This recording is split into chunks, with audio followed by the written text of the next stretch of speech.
Agradeço, presidente, também ao senador Capiberibe por ter cedido o seu lugar para que ocupasse a tribuna.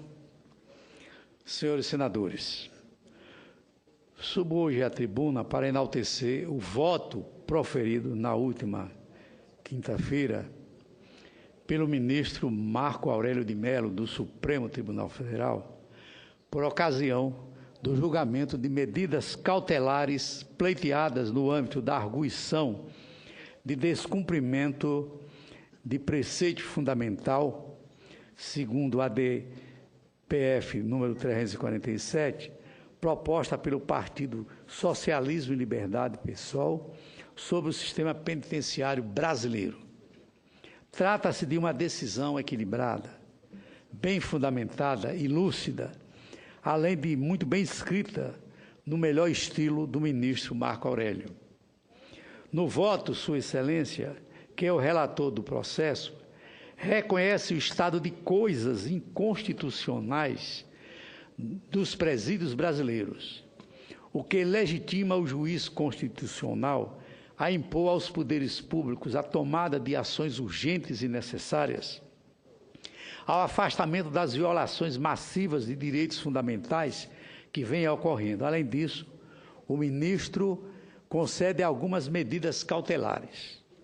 Entre as medidas cautelares concedidas, consideradas intervenções judiciais legítimas, estão: primeiro, a justificação expressa pelo Judiciário da prisão provisória, quando há alternativas menos rígidas à disposição do juiz. Segundo, a realização de audiências de custódia, viabilizando o comparecimento do preso perante a autoridade judiciária no prazo máximo de 24 horas.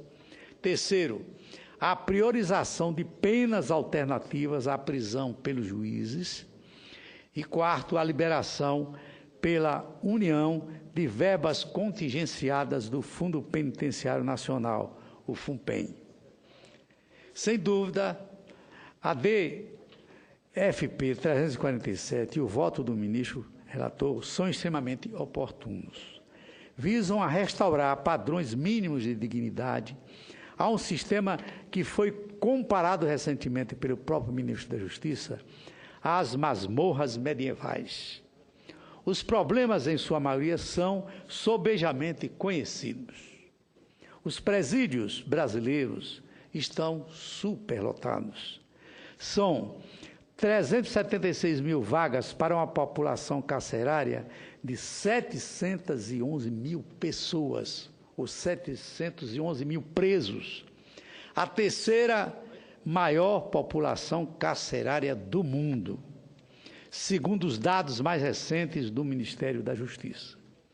É comum que os presos vivam espremidos, amontoados feito lixo, ou que tenham que se revezar para dormir.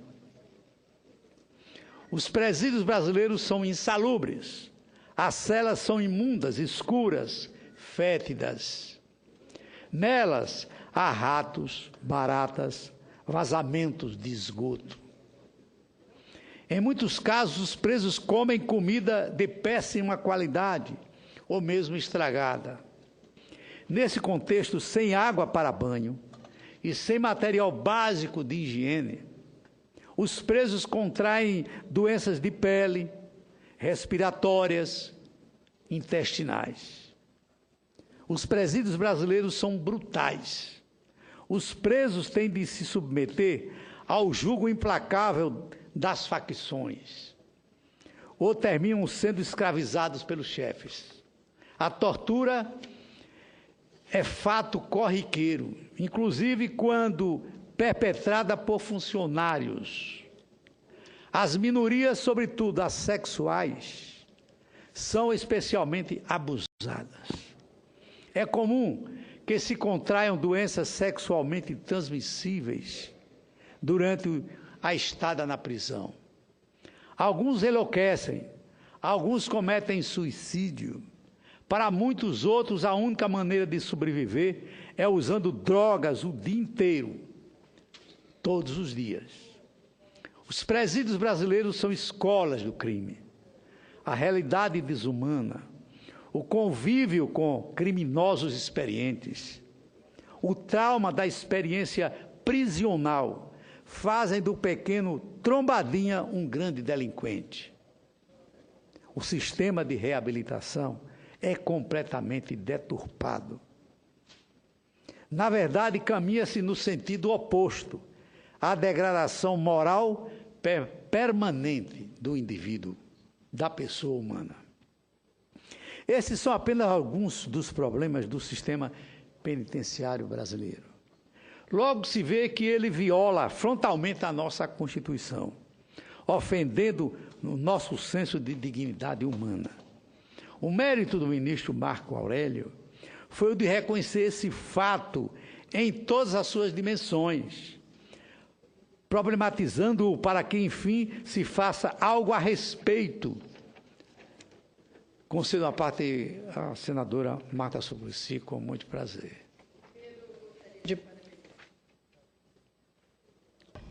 Primeiro, gostaria de parabenizá-lo por esse projeto que me pareceu que vai dar uma resposta ao que nós vemos hoje no Brasil em relação aos presos nessa área, nessa questão. Depois, na Comissão de Justiça, onde esse projeto foi debatido, foi levantado... Da audiência de custódia que a senhora está se referindo. Sim, desse primeiro. Sim. E foi muito debatido como seria executado esse projeto, no sentido que o Brasil é um continente e o que a gente percebe numa cidade, por exemplo, no estado de São Paulo, é diferente do interior do Amazonas ou do Piauí. O Brasil tem suas idiosincrasias e regiões muito diferenciadas. Eu estou apresentando 2 emendas, que então já vou levar para Vossa Excelência poder, talvez até comentar agora, ou comentar quando formos votar o projeto. Que uma, Vossa Excelência, se eu não me engano, apresentou 24 horas para que o preso fosse levado. E o relator foi o senador Humberto Costa, que ratificou a iniciativa original. Tá. Eu estaria propondo, na minha emenda, que fosse aumentado para 48 horas como regra geral, né? Exatamente por essa execução de difícil acesso. Tem cidades que tem que ir de barco, demora 6 horas, quer dizer, 6 dias, que 6 horas. É muito complexo isso, né? Mas, na prática, senadora, o relatório do senador Humberto abre essa possibilidade de ser em 48 horas, porque, não podendo ser naquele dia, o oficial de justiça certifica que o juiz não pôde atender naquele dia ao preso, mas que o fará no dia seguinte. Na prática, ficará mesmo 48 horas. O que eu também acrescentaria, é verdade, mas o que eu também acrescentaria é que as cidades que não tenham acesso ao Poder Judiciário, eu ampliaria para 4 dias isso também. E a outra questão no mesmo projeto, que achei que poderia talvez ajudar a que ele fosse executado, é que é um esclarecimento para deixar mais clara a lei, né? E não permitir o habeas corpus de ser interpelado numa situação dessa. Que se não cumpriu o prazo, a cidade que não cumpriu, o juiz que não cumpriu o prazo, não significa um relaxamento da prisão. A pessoa teria que continuar presa. Seria um adendo para tornar mais preciso. Mas o projeto é excelente. Acredito que foi muito bem pensado. E parabéns, vamos discutir, então, na comissão. As suas emendas serão bem-vindas. Certamente, o senador Humberto Costa fará o devido estudo e terá a boa vontade do senador Valadares, que é o autor da matéria. Muito obrigado pelo aperfeiçoamento que Vossa Excelência está procurando fazer na nossa proposta. Mas eu estava falando, senhor presidente, sobre a decisão do ministro Marco Aurélio no Supremo Tribunal Federal. E um dos pontos mais relevantes do voto é o que diz respeito à responsabilidade estatal. Porque é óbvio que ela existe. Afinal, os presidiários estão, em última análise, sob custódia do Estado. A profícua análise do ministro Marco Aurélio esclarece como essa responsabilidade se desenvolve, se desdobra e como o poder público muitas vezes a elude. Segundo o ministro, a questão principal é uma questão estrutural, sistêmica. Decorre em grande parte do fato de que os presidiários são uma minoria impopular. Há um setor relevante da opinião pública que entende que os maus tratos, o tratamento desumano e a tortura são medidas adequadas de punição e que o Estado não deve empregar seus escassos recursos para ratificar essa situação. Digo melhor, para retificar essa situação. Vê-se, então, que os agentes políticos terminam negligenciando o problema, muito embora isso contradiga de maneira dramática os princípios fundadores da nossa Carta Magna. A responsabilidade do poder público incide sobre os três poderes. O executivo administra mal e paga pouco, não que tenha dinheiro para isso. Diz o ministro Marco Aurélio, citando dados da organização Contas Abertas, que o Fundo Penitenciário Nacional tinha, ao final de 2013, um saldo de 1 bilhão e 800 milhões de reais. Mas esses recursos são contingenciados recorrentemente, o que demonstra a absoluta falta de prioridade a que o governo federal reduz a questão penitenciária, não obstante sua evidente premência. O judiciário prende muito e muitas vezes prende mal. Como disse, o Brasil tem a terceira população carcerária do mundo. São mais de 700 mil presos. Muitos deles, 41%, segundo o Conselho Nacional de Justiça, são presos provisórios, isto é, sequer foram condenados ainda. Essa cultura do encarceramento consome muitas vidas, sem que haja melhora sensível na segurança da sociedade. E o Legislativo pouco avança na legiferação sobre a matéria. O motivo, como já falei, é bastante óbvio. Os direitos dos presidiários não têm apelo ante a opinião pública. É antipático defender preso. Em consequência, o tema ficou, historicamente, à míngua da agenda parlamentar. É um ponto cego legislativo, nas palavras do ministro Marco Aurélio de Mello. Em 2011, senhor presidente, Vossa Excelência me concede mais 2 minutos, porque já estou encerrando. Se tratando de um tema importante para o Legislativo, para a sociedade, senador Valadares, gostaria de obter a tolerância de Vossa Excelência. Aí Senador, vou pedir para o presidente mais 1 minuto, só para mim fazer um comentário sobre uma parte ao seu... Eu darei com muito prazer, logo após já estou encerrando, Vossa Excelência encerrará o meu pronunciamento, que será uma grande honra para mim. Em 2011, o Congresso Nacional concluiu uma reforma do Código de Processo Penal que teve como objetivo ampliar a aplicação de medidas cautelares alternativas à prisão. A Lei número 12.403 de 2011, resultante desse processo, criou 9 medidas cautelares e afirmou que a prisão preventiva só seria cabível na impossibilidade de sua substituição por outra medida cautelar. No entanto, a cultura do encarceramento, que permeia também o judiciário, impede a máxima efetividade dessa norma. E a prisão provisória, que deveria ser exceção, continuou sendo a regra. Eu estou falando de uma lei que nós aprovamos aqui em 2011, que estabelece 9 medidas cautelares antes da prisão. O resultado disso, todos nós sabemos, são presídios infames, como os de Pedrinhas, no Maranhão, como o Central, no Rio Grande do Sul, como o Aníbal Bruno, no Recife, de que todos temos terríveis notícias através da imprensa. É preciso que nos afastemos desse padrão, é preciso que hajamos imediatamente. O voto do ministro Marco Aurélio define a concertação institucional como imprescindível para que abordemos adequadamente o problema. As medidas cautelares concedidas no voto, que incluem determinações aos poderes executivo e judiciário, demonstram como é necessária uma ação concreta por parte de todos os poderes. Claro que isso acaba sendo uma exortação indireta ao Poder Legislativo, que precisa avançar proposições abordando o assunto.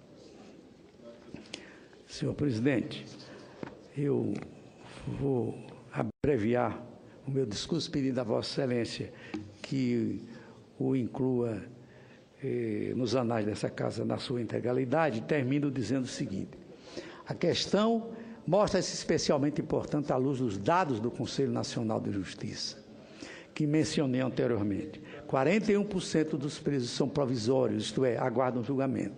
São mais de 200 mil presos que ainda tem uma condenação definitiva. Que ainda a realização de audiências de custódia pode reduzir dramaticamente esse número, mantendo a prisão apenas os casos realmente necessários. A medida ensejará uma economia de mais de 4 bilhões de reais, segundo o ministro Ricardo Lewandowski, presidente do Supremo e do CNJ. Em tempos de ajuste fiscal, é um projeto que pode ajudar a aliviar as contas da União e principalmente dos estados. O voto do ministro Marco Aurélio foi um ato de estadista, de alguém que pensa grande. É um exemplo primoroso de que o Supremo Tribunal Federal pode desempenhar duas de suas funções precípuas, a de guardião da Constituição Federal e a de árbitro das relações entre os poderes executivo e legislativo. Nesse sentido, a atuação do Supremo tem tudo para ser um divisor de águas na questão prisional brasileira. Eu, se Vossa Excelência me permitir, para terminar o meu discurso, concedo uma parte ao nobre senador Donizete, que é um homem interessado neste assunto e o fez com muita propriedade na Comissão de Justiça. Senador Valadares, presidente Dário Berger, só para relatar um debate numa audiência pública que fizemos na Comissão de Direitos Humanos, em que a Pastoral Carcerária Católica apresentou os seguintes dados, senador Valadares. Cerca de 41% dos presos são provisórios. Desses, quando julgados, 36% ou é inocentado ou cumpre penas alternativas.